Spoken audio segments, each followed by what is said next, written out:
Welcome to The Journey. My name is Kevin Polkey, and I am the host of The Journey. And we have a special guest with us today, Madeline Mayze. And I had met Madeline a few weeks ago via phone and then in person last week. But it feels like I've known you longer than that because I know some of your family members, your brother-in-law, your sister, have known them for a while. So, Madeline, welcome to The Journey. Thank you. I'm so happy to be here. I'm glad we connected. Yeah. So Madeline, like I ask all my guests when they first come on, when you have an opportunity to have fun, what do you do to have fun? Mm, have fun. I like to paint, not at all uh, something that I'm super good at, but just something that's a stress reliever. I really, really enjoy getting creative, doing some art, sometimes DIY home projects, more so than just traditional sitting down art projects, but really both of them. And I'm a big animal person. So I have right now it's just one dog, but definitely the walking, hiking, getting outside, and with my puppers is so fun and important. Nice. Well, what kind of dog do you have? He's a pit bull, Oh, um, that mixed with a boxer and probably mixed with some other things, but he got that big pity smile, so everyone knows he's a pit bull. gotcha. And how old is he? He's 3 years old and Okay. 85 pounds, so he's a big boy. Yeah, absolutely. Well, and I imagine he's still got a little bit of puppy in him, right? At Oh three. yeah, plenty of energy for sure. Sure, sure. And what is his name? Kobe. Kobe? Kobe. My wife is a big basketball fan, so named after Kobe Bryant. Oh, gotcha. Okay. Gotcha. And so and then art. Tell us a little bit about how did you get into painting and get into art? How did that all come about? Yeah, it's funny because I did not actually take any art classes like since I don't know when did they stop doing elementary, early middle school. When I got into those electives as I continued to grow up, I was doing theater, dance, I did some basketball, but really always something creative, choir, guitar lessons. I always liked creative things. But for whatever reason, the traditional art classes just happened to be at the bottom of that priority list. But, as I became an adult, that's one of the easiest ways to continue to be creative on your own. And so, yeah, so I just picked it up as a hobby. Gotcha. Well, and as we talked the other day when you were at the office to meet my staff, we talked about that was some of our background goes back to you being involved in theater, where you knew Sierra and then knew my wife, who Diane, who ran the backstage. Yeah, she did. I loved Miss Diane. She did so much with us. I think we had a big party at your house after one of our shows too. And I think I maybe met your son Caleb a few times helping out around the theater. But yeah, Sierra and Diane, I felt like I knew pretty well. Sure. And you were in theater from what ages were you involved with theater? Not super long as far as that particular theater group. I did, let's see, I think from about age 14 to 17, I did about 4 shows. Um, I did a couple of shows in my middle school before that, and then my church would put on shows that I was in growing up as well. But yes, with CYT, it was just really a handful, but it was so much fun. Sure. And then yeah, what high school did you go to? What middle school and high school did you go to? Roscoe Middle School and then Hananiga. So I did grow up in this area for sure. Born in Iowa, spent a few years up in Beloit, but otherwise, primarily a Roscoe kid. Okay, gotcha. Yeah, actually, Sierra is working as a school social worker at Roscoe Middle School, Good and for her. for next school year, she'll be taking over the theater program. They just have two music or two plays a year, and so she'll be taking that over full time next school year. Oh, that's she will be so good at that. I was wondering because I believe it's Miss Middleton that is retiring that it has that kind of theater teacher role. So I was hoping they got someone good in there to continue that. And oh, Sierra will do so well. Yeah, she did. She was her assistant this year, for for the first year, but with the intent the whole time was, if she liked it, that and it was going to be a good fit, that she would be the one taking over, after after she retired. So. That's so exciting. I'm glad to hear that. So Madeline, tell us. I know you have had maybe not necessarily a straight path to what you've done from a career standpoint, and so tell us a little bit about that. Tell us first. You were involved with in the community mental health and child welfare, helping out in that capacity, and then tell us a little bit about that, and then tell us what you're doing now. Yes, yes. So yeah, my background is social services, and I've decided to continue to kind of view my new career as a social worker continuation, but definitely a change. So I spent the last 10 years, 2026 would have been my 10-year anniversary at a child welfare agency. So that means I'm, was kind of dealing with it all, crisis intervention and safety and mental health in all the varying capacities that, mental health affects.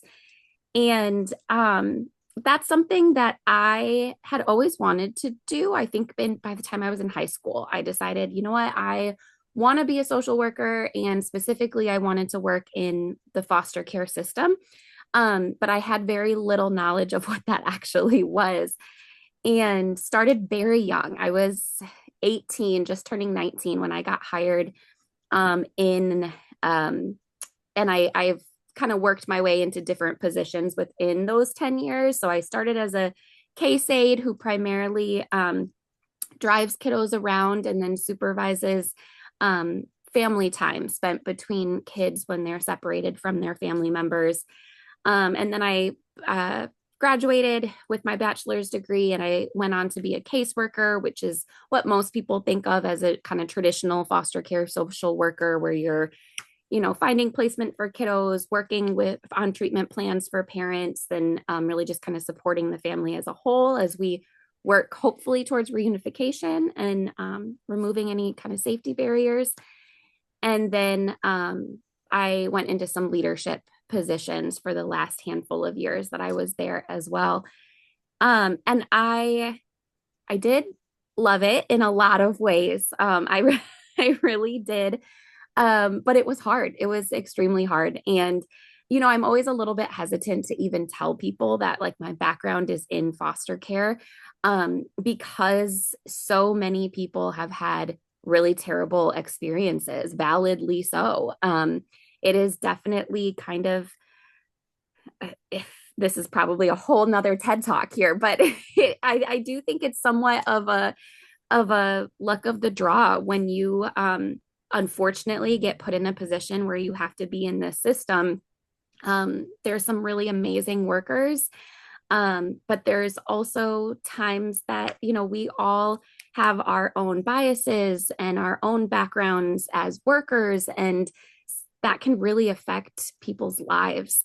And just the system as a whole, right? We know our court systems are behind. That means cases, even just court dates, can take years when the law might say it's supposed to be done in 30 days. And so there's just barrier after barrier that makes it such a difficult situation outside of the fact that families are separated, and that in and of itself is one of the hardest things I think someone could go through.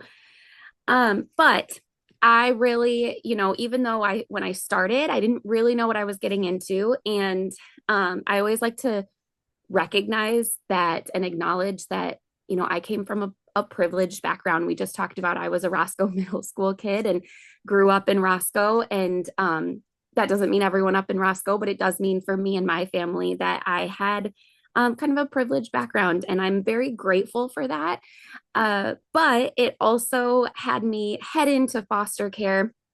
Again, not totally knowing what I'm getting into, having a little bit of that kind of savior mentality. And I had a heart for people. But again, I had to do a lot of learning in those first couple of years to make sure that I really understood um, my own biases, diversity, just the walks of life that so many people are coming from. And that is why I am most grateful for my foster care experience for that reason. Is it shaped who I was, it taught me a lot, and I think my biggest takeaway was really my passion for the parents and the families within the system. Because, of course, I absolutely loved the kiddos and so appreciated our foster caregivers. Um, but I quickly realized that these parents were once just kids themselves that had their own struggles and barriers. And it really taught me to listen and honor everybody's story. And that's actually part of that's kind of my slogan. My new business is called Reorganize and Renew. And then my little slogan is every home and every story deserves care.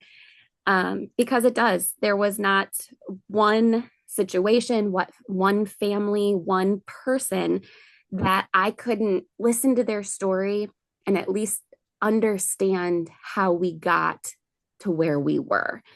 I always say, and this is true with foster care, and I think this is true also when I'm going into people's homes with my new business, that I don't believe that shame has a place. Responsibility does, of course. We have to take responsibility, especially as we're adults and affecting other people, and sure, there's spots for seeking forgiveness, but shame, in my opinion, shame just doesn't have a place. It's not helpful. And so that's one thing I really tried to instill and learned in my foster care journey, that everyone is just a step away from a crisis. Everyone has a story that has created challenges, that has made us who we are, and sometimes made us, either be unfortunately put in situations outside of our control, or sometimes we've made poor decisions. But um, there's there's a level of understanding that I gained working in the system. Um, and I also appreciated my time in the system just because it opened my eyes to all the varying degrees of challenges, barriers. I really kind of saw it all. And so now I can say, hey, whatever home or story or situation I'm walking into, I've seen it. It's okay. Nothing, I like to say almost nothing's going to surprise me at this point, although, who knows, life is full of surprises. But so that's kind of my long rant about foster care. It is tough, but I truly I learned a lot, and I do appreciate my time there. Well, and I think, you know, I appreciate your transparency and your honesty, and I think many times we get into something because, something's pulled at our heartstrings, and we want to see if we can make a difference. We move into the wind, and versus, turning our back to it, and we want to try to make a difference, and then we find out that, oh, geez, how little we knew, as we, may have romanticized it, or, kind of glorified it a little bit. And then, then we have that learning curve, and sometimes people don't stay with it, right? It becomes such a, like a shock almost, that, they decide, okay, this isn't for me, and that's okay too. But I think, to your point, if we stick it out, if we, push through, and stick that out, and then find out that we can, there's something to learn about ourselves, right? It's something that we can learn, regarding about ourselves. I know, as a social worker, psychology major, and then went back to get my MSW. I started off in juvenile corrections, and worked in a psych hospital, in an addiction, intensive outpatient at a psych hospital, it and then I was a school social worker, and I, in early 2000. or in 2001, 2000, 2001, there was no group practices that were run Oh, by social workers. okay. Or professional counselors had just kind of became an entity in themselves in the late 90s. And so they weren't owning a multi-therapist practice either. And individuals who had commercial insurance looking for counselors, there wasn't a lot available. Mm, And so that was the intention of starting KP counseling, with the intention of how do we provide services for the individuals that had commercial insurance. yes. And so so it wasn't about individuals that were, that were at that time getting serviced by Janet Waddles or Mildred Berry Center or what now Rosecrance or other agencies like that. It wasn't that I didn't want to work with that population. I just saw a, ga a gaping need Yeah. for providing counseling for individuals that, did have had insurance through their full-time job. And and now there's tons of, multi-therapist agencies now, but in 2000 there wasn't. And Yeah. so there was some learning curves there, and there was a lot of times the factors were different because we didn't have maybe some of the struggles from a socioeconomic standpoint that other clientele did, but people are people. And so Yes. some of the problems that that clientele were coming in, they were universal. There wasn't, there was no socioeconomic piece, everything from racism to sexism to, other types of bullying and mental illness and addiction doesn't really matter, what your socioeconomic status is. Um, Absolutely. and Yeah. so I guess with all that, we find ourselves making choices in our careers, and then it's like, oh, and then we figure out what we need to learn about ourselves on our journey, and then Yes. hopefully we can give back. And so you said you spent 10 years in the Yeah. foster care system, and now you made a decision to pivot and I change did. some direction. So tell us a little bit about, how that came about and what you're going to be doing now. Yes, I did. And to your point of everything, you just said of it's a constant evolution too, right? It's not like, oh, well, now I've spent 10 years and now I've changed and know what I'm doing. It's the constant evolution that we have to continue to examine ourselves and examine the needs of our community and yeah, do whatever we can in my perspective, do whatever we can to continue to support each other as part of this community. So that is where I said, you know what, I do think it's my time, even though I was hoping to, have foster care as my forever career. I decided 10 years was a good stint and I needed a little bit of a change.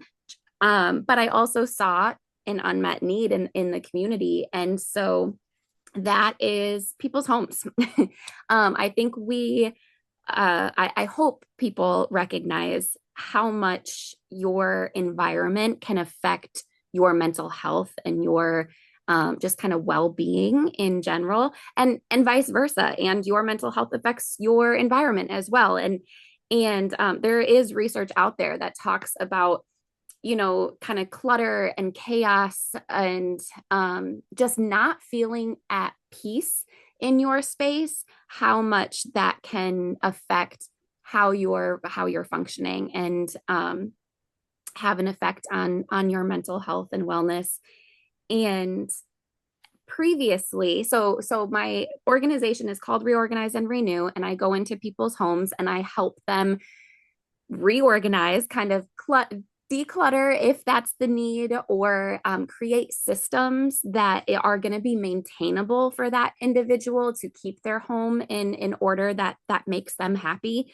And I say that because I talk about wanting to make sure I'm working um, with my strengths of my background in social services and taking that to work with different diverse populations. And so one population that I often see a lot where they're like, ah, my home is chaotic and I'm struggling with it, is sometimes people with ADHD or different neurodivergent um, divergency that really causes them to struggle in a traditional space.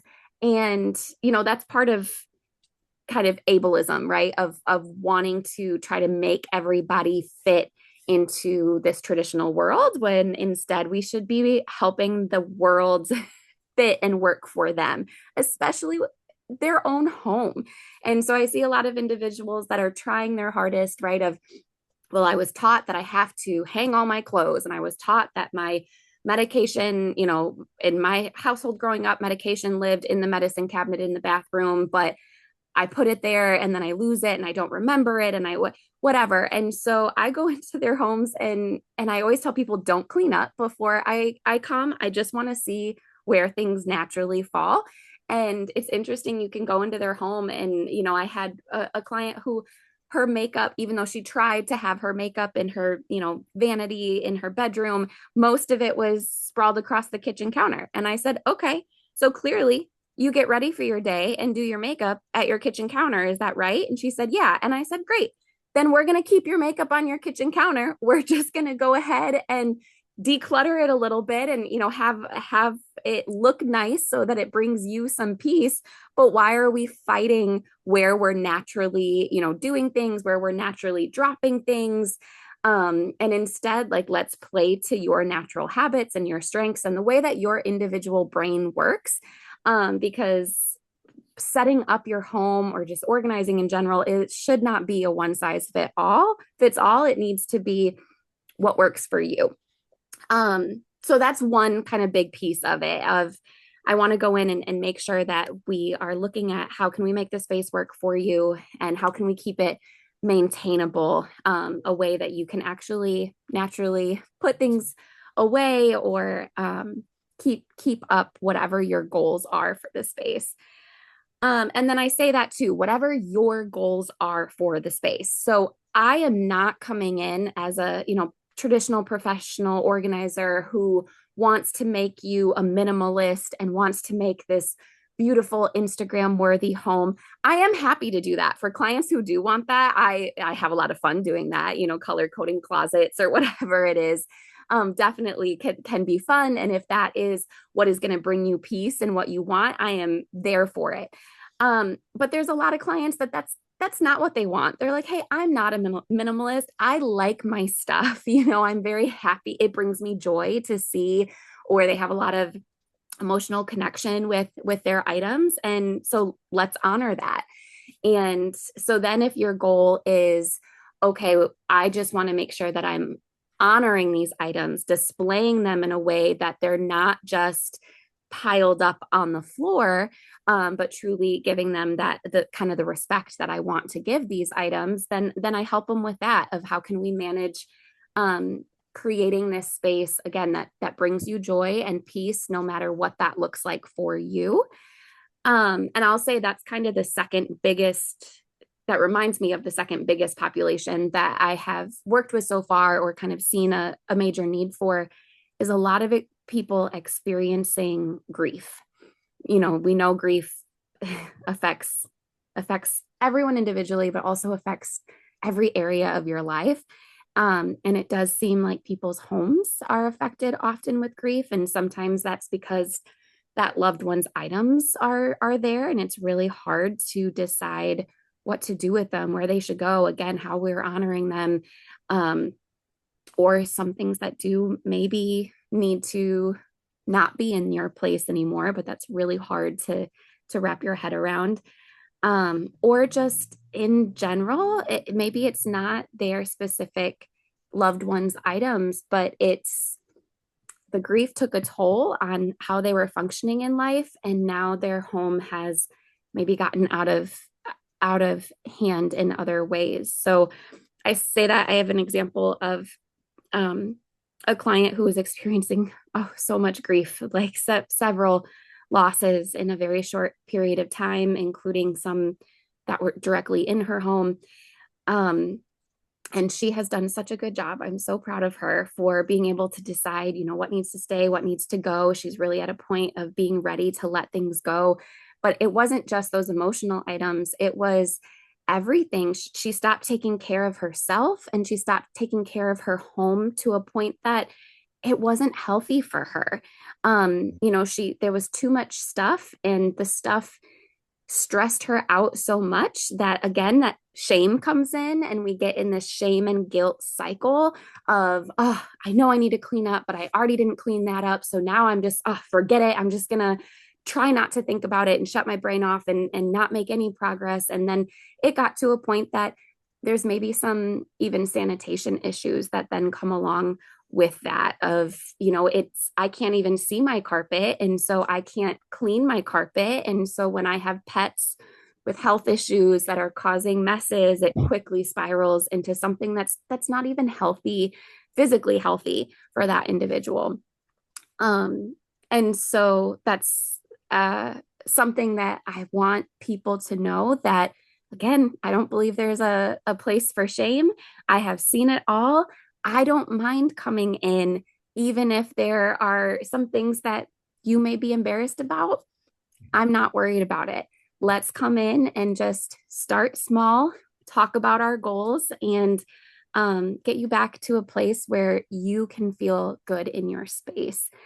And I've seen it affect it, that snowballs, right? So this particular individual I'm thinking about, because she was embarrassed about her home, she hasn't let anyone in her home. And when you're experiencing grief and or any kind of just kind of mental health or social emotional wellness um, challenges, you need to lean on your support system. And when you start isolating yourself because you don't feel like your home is something that any of your support system can see, that can quickly spiral and make things worse as well. So that's what I'm doing. I'm trying to come in and say, hey, let me walk alongside you. Let me partner with you.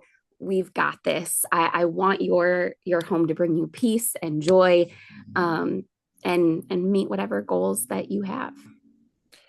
Well, a couple things come to mind as you were just talking, and I think one of the things it reminded me of one of the foundational principles of social work that I was taught when I went to graduate school was that the problem we don't, as social workers, we are taught, trained to view individuals that the problem doesn't lie within the individual or doesn't necessarily lie within the environment. It's that there's a mismatch between the Yes. person and the environment or the two people, right? And so thinking of what you just said as you go in and meeting a potential client, looking at their home environment and helping them develop a system that is going to work for them to meet the goals that they have, not that you just come in and clean and organize and then Mm-hmm. it's not something, even if it is ideal, whatever that means,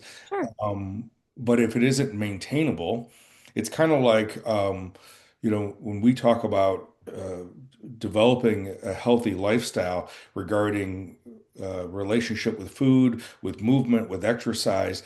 Yeah. um, they classic example of why diets don't work is because it's the restrictive aspect of it. It's almost a punitive sense. But Yes. as you know, you're moving into having a different relationship with food Mm. and creating a lifestyle that's maintainable. That's where you make change over time.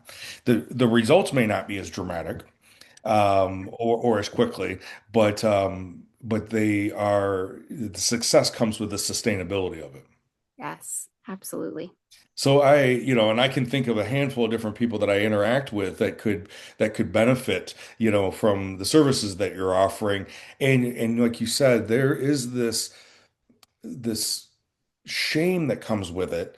And this may not, and many, many times it's not it's not the mental illness that they're experiencing that's causing this is a byproduct of the depression, of the grief, of the anxiety, or of the OCD that may very well may happen, or just that it had dropped off as far as being a priority, Yes, and then it understandably in a lot of situations. Yeah. yeah, and then it just ends up, compounding on itself, right? And Yes. so yes, I now how long have you been doing this full time? And yeah, and what's kind of your overall goal? Yeah, so full time, I'm pretty new. So it was January that Okay. I launched, January of 2026. So I just hit my 5 month anniversary here doing this full time.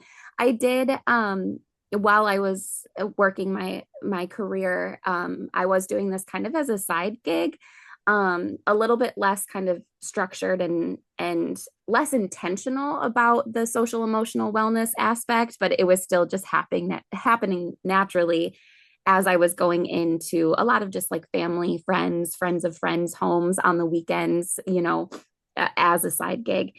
So I was doing that probably about 5 years, but really only 5 months that I've gone full time and put a lot of kind of structure and research and intentionality to this. And then my goal is this is long term for me. I am really enjoying it.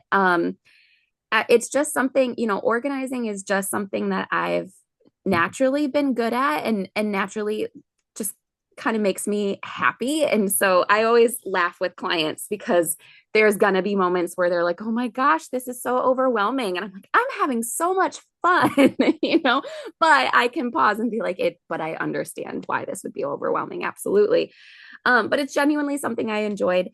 Um, which not everyone, that does not mean I'm not a messy person myself. I think when I told my parents, like, this is what I'm doing, my dad was like, "Do you remember your room as a teenager?" I'm like, "Yeah, I do, but if I don't think you could see my carpet back then." But still just something I naturally good at and enjoy.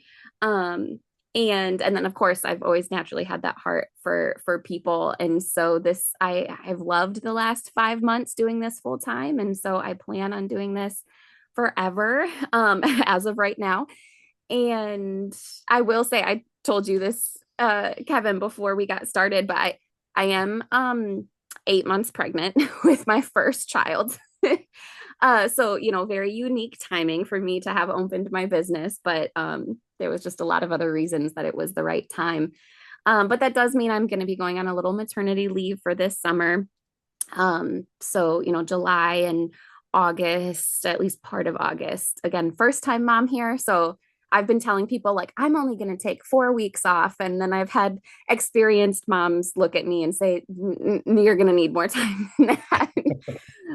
So we'll see how I'm feeling, how me and my wife and baby are doing, exactly what date I will be back, but mid-August is the goal. And I'll just keep my social media and my website up to date, on kind of that little maternity break. Um, but yeah, otherwise long term is my plan. Well, and if someone was interested in learning more about what you have to offer, what would be the best way for them to contact you? Yes, I can be pretty flexible. And so you can find me on Facebook, Reorganize and Renew. You can also search my website. It's reorganizeandrenewrockford.com. And on there, it has my email, just reorganizeandrenew@gmail.com. It also has my phone number. It's 815-332-0594. And I'm pretty good at checking all of that, keeping an eye on, Facebook messages, emails, phone numbers. Also, even embedded in my website is a calendar app. So if you're like, you know what, I don't, I'm not a phone talker, or I'm busy and I just want to get something scheduled, you can actually just go ahead and schedule online. You're like requesting an appointment, and then I will go ahead and confirm. I'll get a notification and I'll confirm that that time works for me. But I always start with a free consultation. And And that's a zero commitment, very low key, low pressure. I almost hate to use the word consultation. It sounds so formal. But really, I would like to meet everybody in their home if they're comfortable with it. So that way I can just kind of see the space and understand the project scope. And then we're just having a casual conversation about yeah, what their goals are and kind of what they're envisioning, any kind of time barriers or restrictions. And I'll tell them a little bit more about kind of my approach. You know, there are some situations I can say that I can like do it for you. But for the most part, I really encourage a do it with you approach where we're going to be working side by side together. But still, we'll talk through all of that and have time for each individual to ask me questions. I'm a pretty open book, and it's a really intimate experience to let someone in your home and let someone go through all of your belongings with you. I get that takes a lot of trust, and I really appreciate that people trust me with that and do my best to be really respectful. And so I always like to have a time for you to just meet me and get to know me and hopefully feel comfortable with me and ask any questions. And so all of that, again, that is just our first appointment. It is free. You are not committing to anything. After that, I usually email clients of like kind of what we talked about, as well as just the basic paperwork of cost and um, maybe a general estimate of how long I think it may take. It is hard because it depends on the person and how kind of quickly that they want to make decisions, and what a kind of approach we're using will depend on how long everything takes. But I at least try to give a general estimate for time. And then from there, the client can decide, okay, do I actually want to book her? And if not, no problem. If so, I'm always so happy. Well, Madeline, thank you so much for sharing what you're doing, your passion. Obviously, you're passionate about this and about helping people.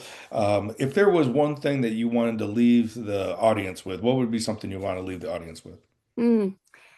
I think I just want to tell everybody that A, it's okay. Give yourself grace. And B, um, it's possible. And I say that so generally, right? Whatever your goal is, whether we're talking specifically about your home or your wellness or whatever it is, it's give yourself grace. Most people I meet are tougher on themselves than they should be. And also it can so quickly feel like there's no hope, but there is with the right support. You deserve support. It's possible.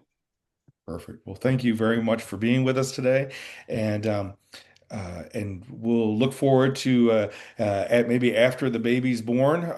Maybe we'll be able to, and you get back in whatever that's going to look like as you get back as a new mom, what that looks like, and we will be able to have you uh, tell us what the next chapter looks like as you are moving ahead as a new mom as well as a new business owner. So.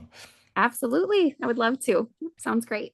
So, for anyone who's listening that thinks that they could benefit from having a conversation, a consultation with Madeline, please reach out and reach out to her and meet with her and just see if that would be a good match and a good fit. And again, if you think anyone in your circle that might benefit as well, feel free to share Madeline's information as well.